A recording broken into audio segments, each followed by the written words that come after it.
Hello, everybody, and welcome to Beauty with a Voice. It's just me and Sam hosting this episode, but we will have a special guest joining us later on. For those who don't know me, I'm Lucia. Hi, everyone. I'm Sam, and this is episode 3. Make sure to check out our podcast with the hockey guys as well.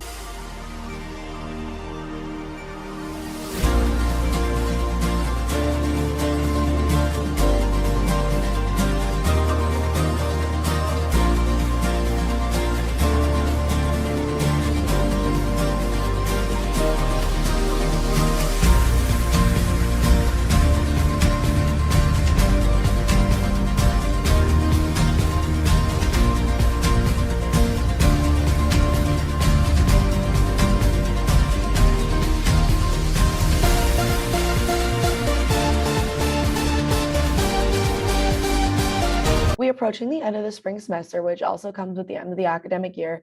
Lucia, how are you feeling about that? I'm feeling great. I can't believe the semester is almost ending, but I'm super excited for summer. How about you, Sam? I'm also super excited for summer. I have a bunch of concerts and things planned, but I'm also very excited to come back next year because I have a lot of fun classes coming up.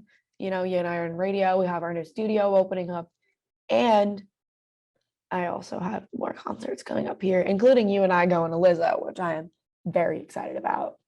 I can't believe we're going to go to Lizzo. That's going to be super exciting, and we'll hopefully be there and we'll enjoy the show. And hopefully we can be showing the show with the radio. So, like being part of the media with the radio, that'll be so cool. What do you think, Sam? I think that'd be such a cool opportunity and so unique, especially for kids in college. You know, we don't usually get an opportunity like that.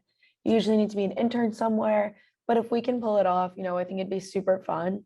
So in this podcast episode, we're going to be going on about passions and talking about, different passions people can have. And in this episode, we're going to be talking about Lucia's passion, which is pageantry. That is so right, Sam. As Miss Argentina, I'll be competing in a pageant super soon by the end of the year or hopefully next year, beginning of 2023. It's not announced yet which pageant I'm going to go next, but I'm Miss Argentina, so I'm really, really excited to present this host really next. That's right. Our next guest has a lot to do with pageantry. She's an icon, and we can't wait to meet her. So we have a special guest, someone who has empowered not only the world, the universe rather, represented Canada in Miss Universe 2005, Natalie Glebova. Welcome. Thank you so much, ladies. Good to be on your podcast. Thank you so much. We're so excited to have you. How are you? I'm doing really well. And of course, I would love to talk all about women empowerment and youth empowerment and whatever else you guys want to talk about. Natalie, you're an author, you're a role model. I want to talk about, how did your pageantry journey start? It started when I was quite young, probably around the age that you are now, but it didn't start as for most people. It started when they're kids or teenagers, because I never actually even watched any pageants until I was about 21. So the first pageant that I watched was Miss Universe 2001 or 2002, I can't remember. And it really just inspired me to give it a try, because what I saw was that it was a very international show. It was so glamorous. It was from women all over the world. And ever since I was little, I think I always liked this internationality of the world. And it kind of drew me with that, because I really love different cultures and I love learning about different kinds of nationalities and meeting people from different nationalities. So besides, of course, that, it was just glamorous and it was a way to showcase your country. So it suddenly became a dream of mine to wear the Canada sash on the Miss Universe stage. So I set that goal to myself and started to pursue it. That is correct. And you participated in 2004 Miss Canada, right? And then you participated once again and you won. How did that feel? The first time that I competed in 2004, I didn't win and I ended up being in the top 5. And it was a disappointment, of course, because my goal was essentially to go to Miss Universe. And I didn't achieve that goal immediately. But after my first pageant, I already saw such a huge development and progress in myself. And that's why now one of the things that I always say to my students is that one pageant equals to 3 years of personal development. So it really does make you so much more well-rounded. You improve in your public speaking, you learn more about yourself, you learn how to communicate better and how to talk to people from all walks of life. So it's really, really an amazing way to develop yourself. What did you take away from Miss Canada 2004 that you could have used or that you did use as motivation and to kind of like persevere through the 2005 pageant? Right. Well, what I learned in 2004 was that you really have to be authentic and true to who you are when you're competing, because I think the first year that I competed, I really tried to emulate all of the pageant winners that I had seen on TV and some of my favorite beauty queens that maybe were not winners, but I liked their style, I liked their essence. And so I kind of pretty much copied the people that I liked in pageant world. And when I competed, I didn't own my own presence. I didn't own that true authentic element that was me. And when you're trying to copy somebody, obviously you can never be as good as the original. And that's why I always say that you have to find that inner element and inner essence that makes you so authentic and so true to who you are, that when you go compete in a pageant, you end up presenting the real you, and other people can see it, right? The judges can see it, the audience can see it, they sense it. If you're pretending to be somebody else, or if you think that the judges expect you to compete or answer a question in a certain way, and you do that based on your expectations, you're not going to do that well. But if you just show up as your authentic self, as the real you, then everyone can see that. And it truly is about that courage to be yourself. As a judge myself now, when I judge pageants, that's what I'm looking for. Somebody who's courageous enough to be herself. That's amazing. And I heard you wrote a book, which is I Am Winning. It's a guide to personal empowerment. I love it because it's about positive mindset, and it shows the true values of a winner.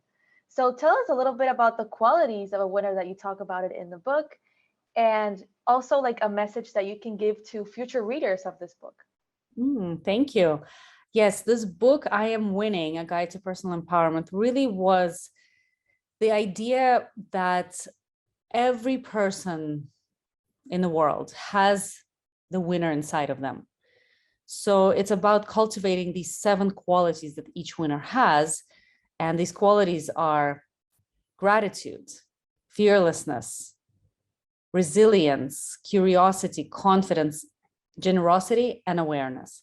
So as you can see, all of these qualities are absolutely attainable and achievable by every person. It's not something, being a winner is not something you're born with.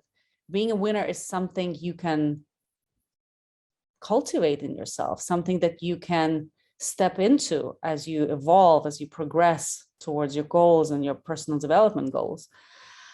And the message here really is that no matter where you come from, no matter what your background is, the history, any sort of childhood that you have experienced that might have been traumatic or difficult, does not define you, right? So everyone has the capacity to be a winner if they practice these qualities and if they truly rewire their belief about themselves and kind of write a story from a hero's perspective. So each person can actually sit down and write the narrative, because everyone has a narrative in their mind going on about who they are. We all have a story that our ego, our mind is telling us. And if we become aware of any negative words, of any negative way that story is going, we can simply narrate a different story. And we can sit down and write down the story from the beginning from a hero's perspective. That anytime you went through challenging time, anytime you had difficulty, or if you've had any traumas that has happened to you, you can certainly turn it into a way that yes, I am a hero for overcoming that. I have become stronger, better, wiser, more mature, and more developed as a result of these things that have happened to me. Because at the end of the day, when we watch a movie or read a story about any person, they sort of become that hero of that story, and we're rooting for them. We're always rooting for that person to become the winner at the end, to get the love of their life, or to get the prize, or whatever it is, to win at the end. So you yourself can certainly become that hero of the story and take all of those setbacks and failures and mistakes and terrible things that might have happened to you and turn them into moments of a hero. And I truly believe that everyone has that hero inside of them. And I certainly have gone through many, many challenges in my life that I feel that I've learned from. And those challenges are what made me who I am today and put me in a position to talk about how to be a winner. So you spoke a lot about generosity and even like being seen as a hero. And I think when you work with your social cause, you can be seen as a hero, especially to the people that you're working with and that are kind of getting help from either your cause or just, kind of getting the name out there. So what was your social cause in your pageants? My social cause was giving motivational seminars. And it's funny how I ended up being an author and a speaker. And I'm still continuing that cause now till today. But essentially, the cause was speaking to young children about their self-worth and their self-esteem. Because as young adults, we all have gone through some kind of difficult moments where we didn't feel that we were good enough, or we compared ourselves to others. Maybe perhaps we were bullied, right? And I myself came from an immigrant background because I came from Russia to Canada when I was 13 years old. And I definitely felt the whole process of being different, being bullied, being stereotyped as a Russian immigrant. And because I reframed that narrative in my mind about being that Russian immigrant and all of the negative things that were associated with it, I then stepped into my own power and said, wait a minute, there's also a good way to look at this. There's always a different perspective, different angle, how you can reframe any situation or any view that you have of yourself into a positive one. So I talked a lot to the students of high schools and elementary schools about the subject, about how we all can step into that power and not listen to what others might be saying about us, but truly make a decision of what we want to believe about ourselves. Something that helps us, something that empowers us, not something that makes us feel bad about ourselves. And it's always a choice, right? It's always a choice that we can make on which perspective we want to focus on, the negative one or the empowering one instead. Awesome. And do you think the confidence issue is one of the biggest problems facing young girls today? And what advice or motivation would you give to somebody that is feeling this way? It definitely is one of the biggest issues. I think that in general, social media hasn't helped this pandemic of low self-esteem that we're facing right now amongst young people. And my recommendation to all the young people, boys and girls, and I think really it's about choosing to focus on qualities that define you other than your looks, other than the physical appearance, because nobody is perfect physically, and there's always going to be some sort of bullying going on based on looks. And I think it's safe to say no one is safe from that, right? No one has ever escaped not, being bullied, right? Everyone has faced it some way or another. And if we focus too much on our appearance and the physical looks, it's a very slippery slope, and we can definitely get into the negative spiral of focusing on what is wrong and things that we cannot change, and things maybe that we can change, but then we'll keep changing them over and over again, never truly being satisfied with who we are. But if you switch that focus into what value can you provide to the world with your skills, your talents, or your unique experiences that you have gone through, and focus on honing in on those skills and those talents, perhaps taking up a hobby or taking up some kind of craft that you can nurture in yourself and you can develop in yourself to become really good at that, then all of a sudden you start valuing yourself for those qualities other than your physical appearance, the internal qualities. And that's how you start building that confidence in yourself, that you're good at something, that you have a skill or talent or some kind of something else that nobody else has, right? And it could be as simple as, let's say you have a good voice and you might want to take some singing lessons, and perhaps you find that you're passionate about that, and you can turn that into a really beautiful purpose in your life. And that's what you can build yourself up on that skill. Or anything else. If you're good academically, you can continue earning some degrees and eventually get a doctorate degree, right? And you can, again, build your confidence on that. So we really need to focus on the things that we can do that bring value to other people and that make us look up to ourselves as our own role models. Instead of looking to outside of ourselves, create your own role model self. Describe that person. Who is the ideal me? What would that description be? I am, and then write down 5 or 6 empowering statements that you believe the ideal you is. And then slowly, every day, consistently live up to those statements. Work on your talents, gain new skills, practice them, continue refining yourself every single day. And that's how you build confidence, really. And I think, amazing. Of course, it kind of gets better with age. As you get older, you kind of move away from focusing so much on your looks, because you're starting to realize as you get older that I'm not going to have my looks forever. And you really start placing a lot more importance and emphasis on different kinds of values. So when you were speaking, you mentioned role models and just, like everybody has different role models, but, did you have any role models when you were entering the pageantry world, or even now? Like, do you have any people that you look up to, or, like you'll see them and you'll say, oh, I like what they're talking about, or I like what they're preaching?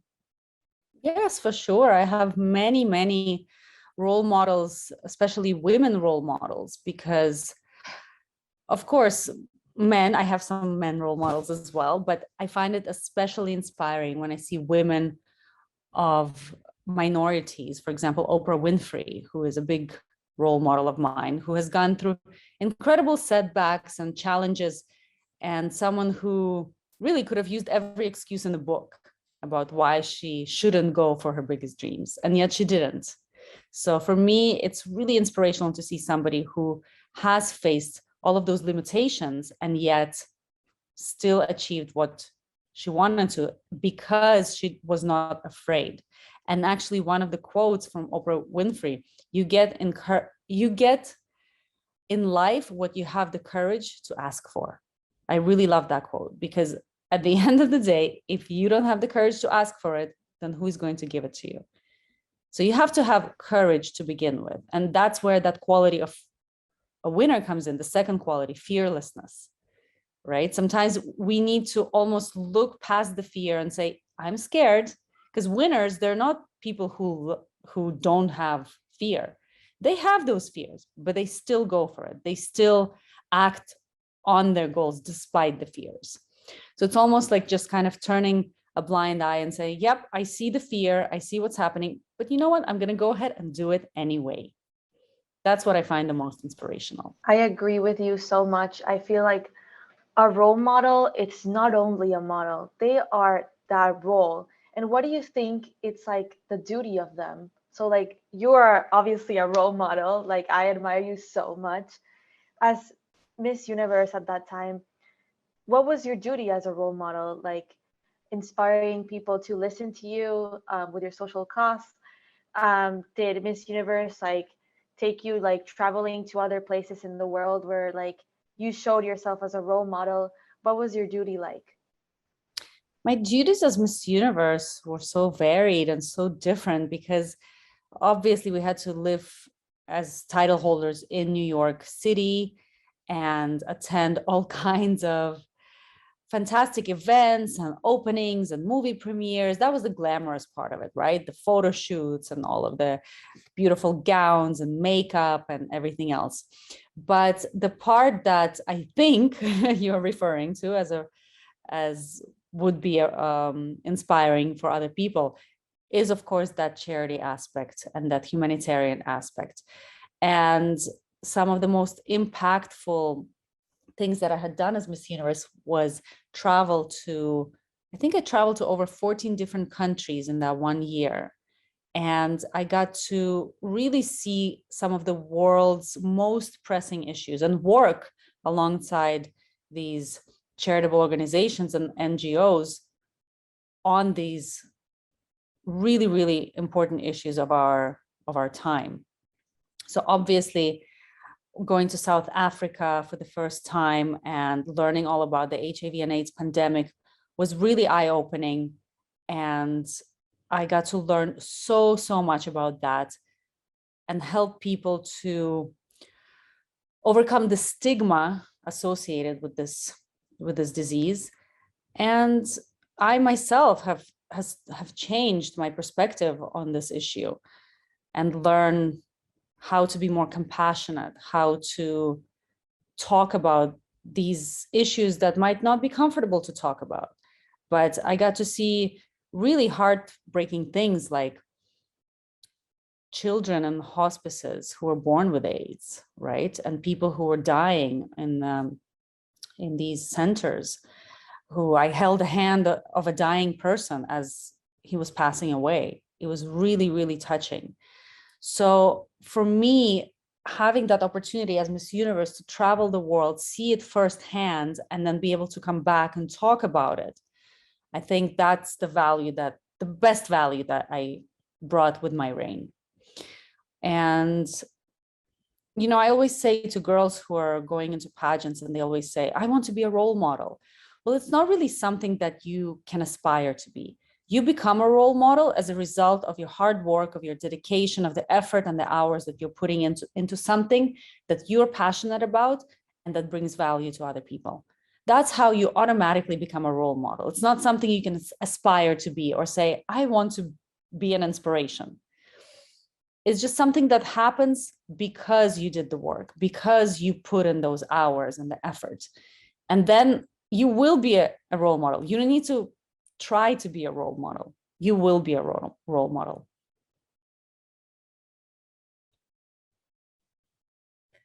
Now, you said when you were Miss Universe and even now, you know, you're in Thailand, you get to travel and meet all these people.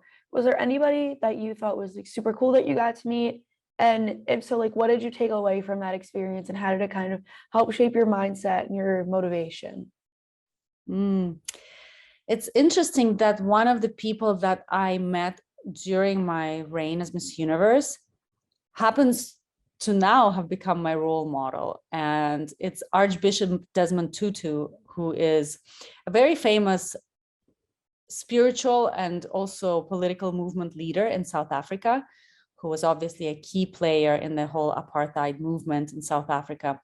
And we went to his home when we were in Johannesburg and got a chance to have lunch at his home. And I got a chance to sit down and speak to him about some of these really important issues. And then fast forward many, many years later to just a couple of years ago, I was in India and I saw this book. Actually, I went to India because we got to meet the Dalai Lama as well a few years ago. And that was really, really a special moment in my life because I've been on a bit of a spiritual journey myself over the past few years. And as we were leaving India, I saw a book at the airport that had both of these incredible people, Archbishop Desmond Tutu and Dalai Lama, who wrote a book together. And so both of these men have been incredible incredible role models for me in my spiritual journey of how to find inner peace and how to be more compassionate, how to tune into that energy of love so that we can cultivate more peace in our world. And I got to read this book, and it was called The Book of Joy. So I highly recommend that. And so I'm very, very fortunate, and I consider myself so lucky that I got a chance to meet both of these incredible men. Natalie, that's so inspiring. I feel like you did so much, and your reigning is always going to be like, it's going to be history. I feel like it's going to impact forever. And I want to ask you about, again, the Miss Universe in 2005. Like, what do you think were like the stereotypes that changed from the Miss Universe now? About pageant girls or pageants in general?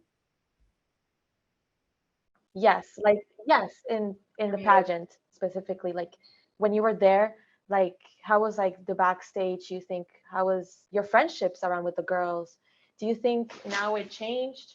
Is it the same? Do you think that bond with the girls now it's like they appreciate more each other? I feel like each year like something different comes up like but maybe before was like oh who had like the best body or oh who had like this or that and now I feel like it has to be more about a role model like you and I feel that that's why you won because you show all the qualities.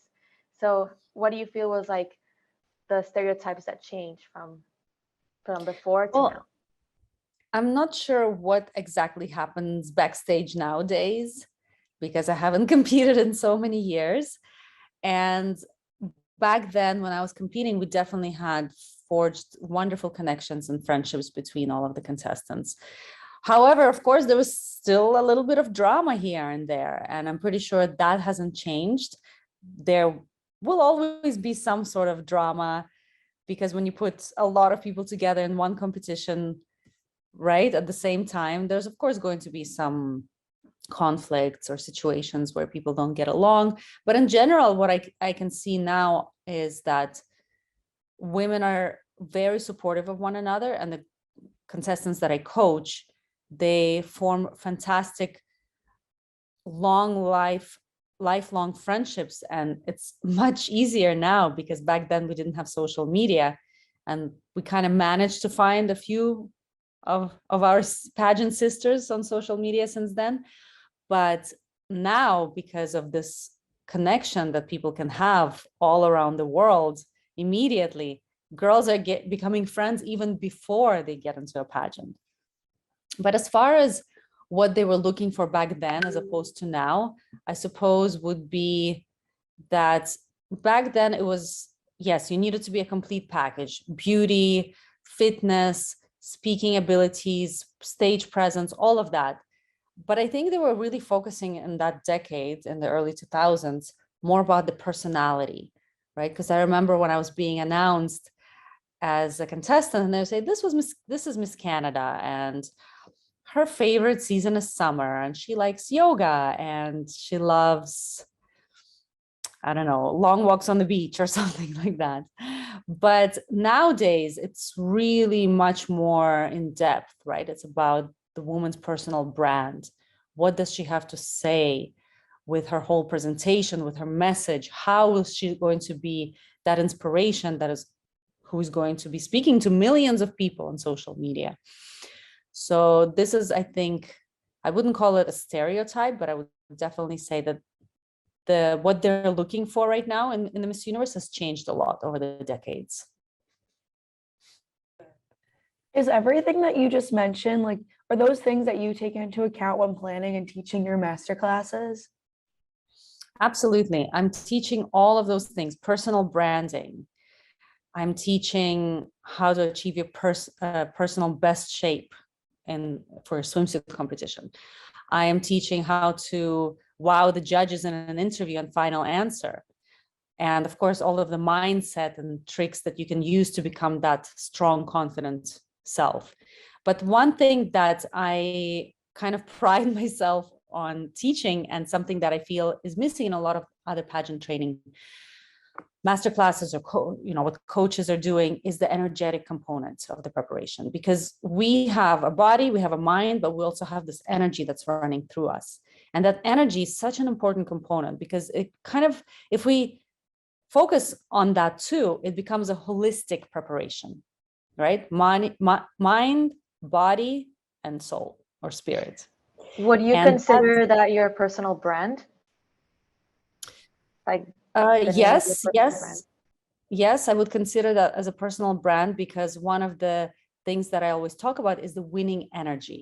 And that's actually a hashtag that I use in a lot of my posts, winning energy. And what that is something that no one can actually describe or see with their eyes or hear with their ears. It's not something that we can sense with our five senses, but we can sense it with our sixth sense, right? When a woman comes out on stage and everyone's eyes are on her, no one can take their eyes away from her. She just has that glowing, beautiful aura. And every time she speaks, people listen to her. That's the winning energy that I'm talking about, the aura of a winner. And in order for you to really tune into that winning energy, you have to be present in the moment.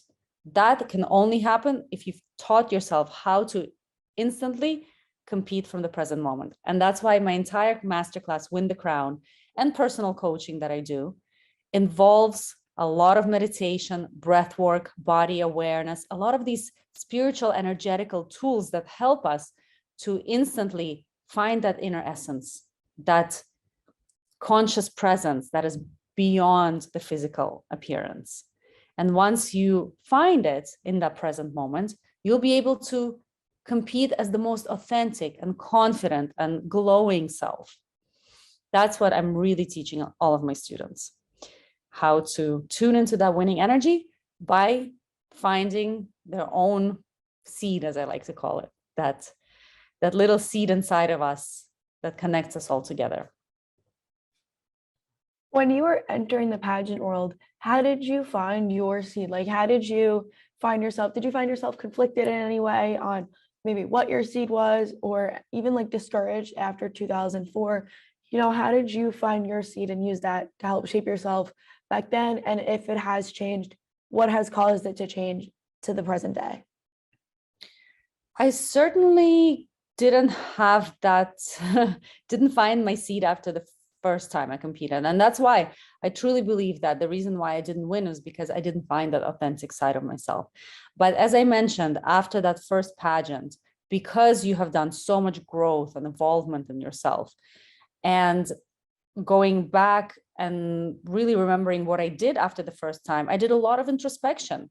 I did a lot of journaling. I sat down with my thoughts alone, just kind of being, starting to understand and become aware of who am I and what do I want to become? Because self-awareness, really, it's about who you are, who you want to be, and how are you going to get there, right? This is the self-awareness, because you need to understand all of the things that the experiences that you have made, the mistakes that you've made, the failures that have happened to you. How did they affect you? What lessons did you learn? So a lot of this introspection, which I now, funny enough, I turned them into worksheets for my students. So I've done a lot of these exercises myself, just as simply because I wanted to do it, to learn about myself.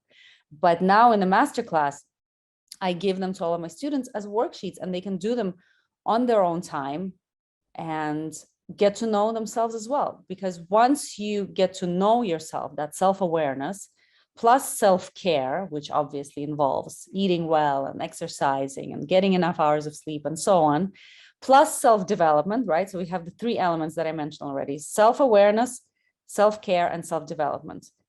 That translates into self-love. And self-love truly equals confidence. That's how I break it down. Because when people come to me and they say, Natalie, how do I become more confident? Well, I say, it's not really something you can become more of. You're either confident or you're not. And confidence shines through you when you have total self-love. And the three elements that you can focus on, as I mentioned, self-awareness, self-care, and self-development. Once you can check them off every single day that you've done a little bit for each of those categories, you have total and complete self-love.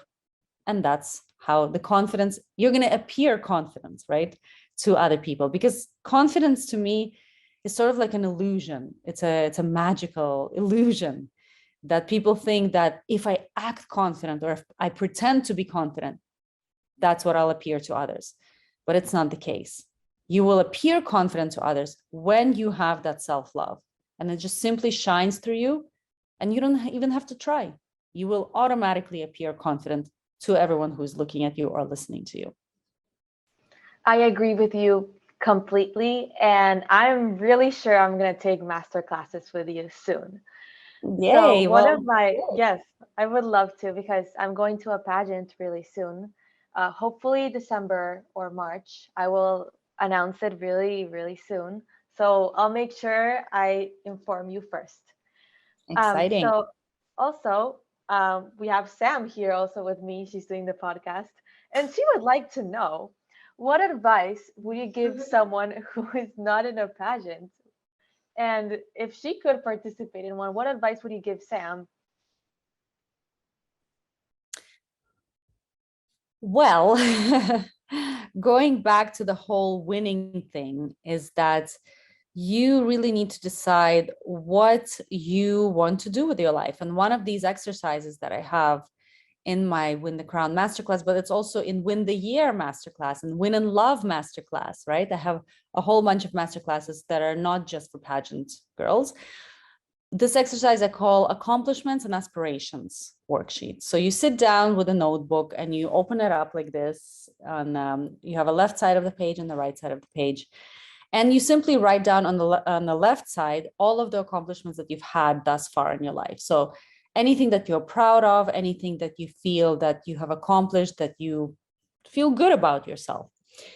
And that could be as simple as graduating high school or graduating university, whatever stage you might be in your life, or something as simple as getting my driver's license, or being a positive, kind, and generous person, right? So things that you can say, good things that you can say about yourself that can bring up your confidence. On the other side of the page, you write down all of your aspirations. They can be lifetime aspiration. What do you hope to achieve in your lifetime?